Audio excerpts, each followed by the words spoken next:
Alright, we are here to talk about a book. A book that I have been excited for quite a long time.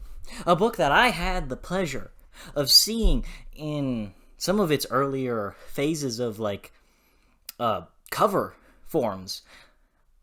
Mercy, Tears of the Fallen by Chance Dillon, by my friend Chance Dillon. So this is a book that I have been given an art copy of. Thank you so much to Chance, and I want to be honest here, because I want Chance to be able to improve and be better at everything when he continues his work, because he can do some great stuff. I guarantee it. And as he goes on in his career, I guarantee you that he is going to be a name to be reckoned with. Because this book is really good, but it can be a lot better. It's not bad. I have problems with it, though. I think what Chance does, he has a foundation of really solid characters. I think that's what Chance does best, really. Here in this book, characters is Chance's strong suit. Their motivations and who they are. Chance does best with the characters. So this is going to be split up into 3 parts. That is going to be characters, world building, and plot. Because for most of them, there is great points and there are downfalls. So I'm going to start with characters. I think there isn't a single character who I disliked. There isn't a single character who I don't feel either has not been given enough development, will not be given enough development, or will not be fleshed out enough. Each and every one of these characters had just amazing points to them. They were all fantastic. So, all throughout, the first 30 pages really hooked me. In 30 pages, Chance, and I think he has the sample out somewhere, you can see his skill. In 30 pages, this man hooks me with this one character. His name is Alavist. I get interested in him. I love him. I love his struggle. I love him. And he goes through a bunch of stuff. And so these first 30 pages are fantastic. And then we start the actual book. And I think for a little while we wander a bit. Now, wandering in and of itself isn't a bad thing. But I felt like it was not... It felt like we had a vague goal, but we weren't directed there yet. So, I thought that the plot in the starting section was fairly weak. But as time grows on in this book, Chance's sense of plot gets a lot better. So I'm not even going to talk about characters that much because, again, I've said all I need to say. All the characters were fantastic.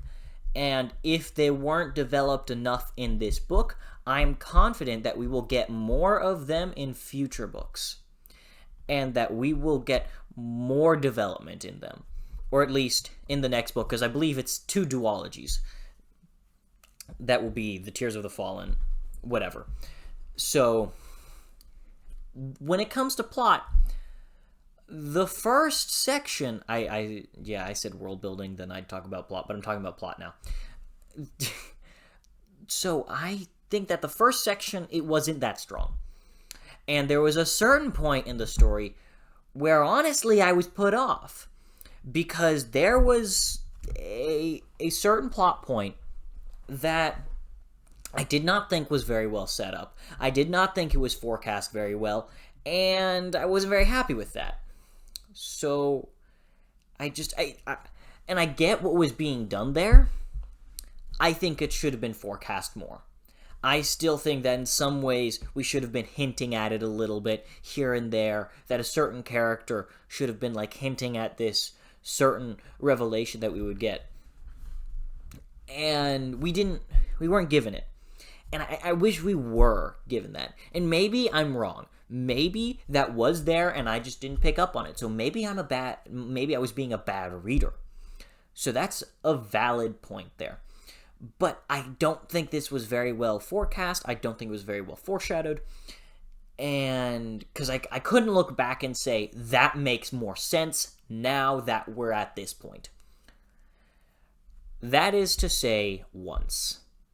But once we hit that last quarter, Chance does a lot of great payoff. He sets up a lot of things throughout the first points of the book, and then he pays them off a ton in this last quarter. And I really, really loved that. I thought that the last quarter of the book was easily the best part of the book.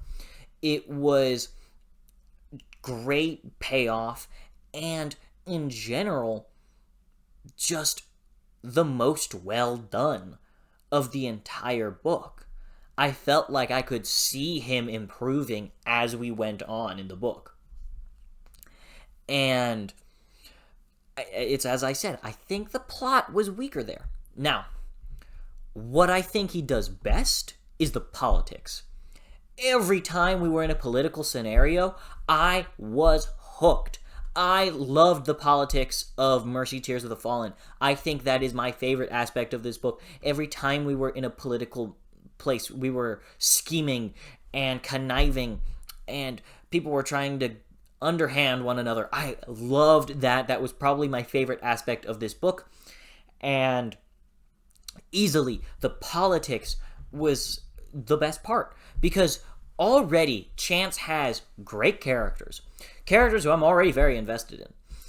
And regardless of how invested I am in the characters, because I'm already invested, the politics are worth that much more, and especially because he does them well, the underhanded subtext, the underhanded conniving that you have to be in a political setting. I loved that. The corruption of power. It's all this stuff. It's great. I loved it so much. I thought that, again, the politics was the best part. Fight scenes were good. And I think it's funny. People say, when I hear people praise Chance, I think I hear them praise his fight scenes. But, and while no offense to Chance, they're too long for me. This is, again, no offense to Chance, but it's just my personal taste. He probably does very well with his fight scenes, but they're too long for me, so I got bored. I loved his politics, though. So, the word fighting, he does great. I can agree there. So, anyways, I loved the politics. Now, for the last thing I want to talk about, and that is the world building. Chance has a good point and a downfall here. And that is, the world itself is awesome. I love the world. The world is cool. The actual world is not a problem. It is in the execution that I have a couple problems. So, I don't dislike all the things, but there were definitely some ways in which the world was handled, like its presentation, that I did not like as much. I think specifically when it comes to the magic. And this is probably my biggest criticism. I did not understand what was going on with the characters. I didn't understand what the characters were doing sometimes. And while I don't mind not knowing about a world, I do mind when I can't tell what the characters are doing. Like, it would say, this character fell into some sort of stance, and I don't know what that does. Because it seems like these runes, which are part of the magic system, are very, like, they're important. And that they all have different aspects. So when I'm told this character falls into a certain form of stance, I don't know what that means. I did not understand enough of what was happening, what the characters were doing. And I think that was very important information that I was being lost out on. Maybe it's because I was being a bad reader and I could not pick up on the subtext at points. I was only able to figure out what one of the runes did, and that was around the very end. And so maybe my biggest critique is in that I don't understand the magic at all. And to a degree, I don't need to. But to a degree, I do need to. At the very start, it felt like I really needed to understand the magic because that's what the characters were doing. Everything they were doing was revolving around the magic, the magic, the magic.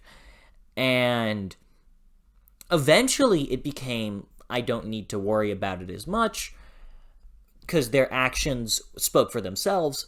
But at the very start, it felt like in the fight scenes they were doing all these things, and that that whatever their rune was could really help me understand a lot more about their character. But I didn't know what the runes did. And that was probably my biggest problem. And so it drove me nuts. But beyond that, I think the world building was great.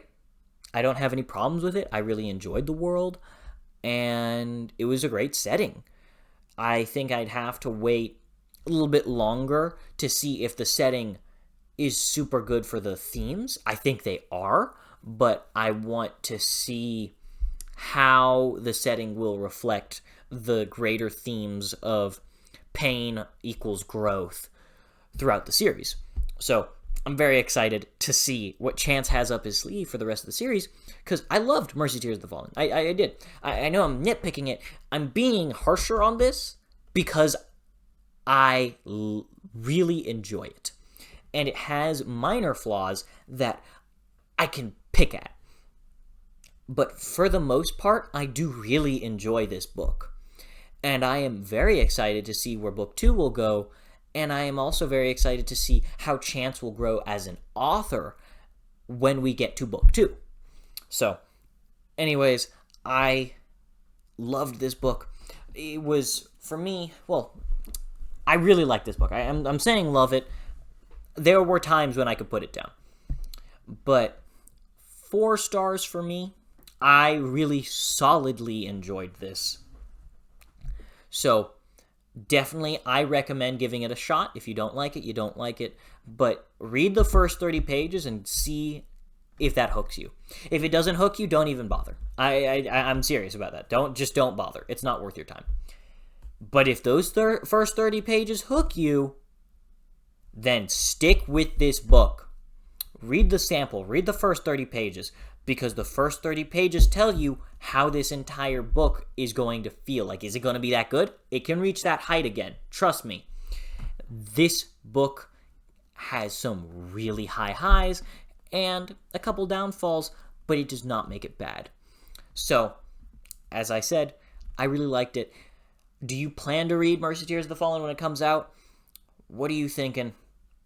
I hope you do. I hope you give it a shot, because it is honestly definitely worth your time if you ask me. Anyways, I hope you all have an absolutely fantastic day, and I will see you all next time.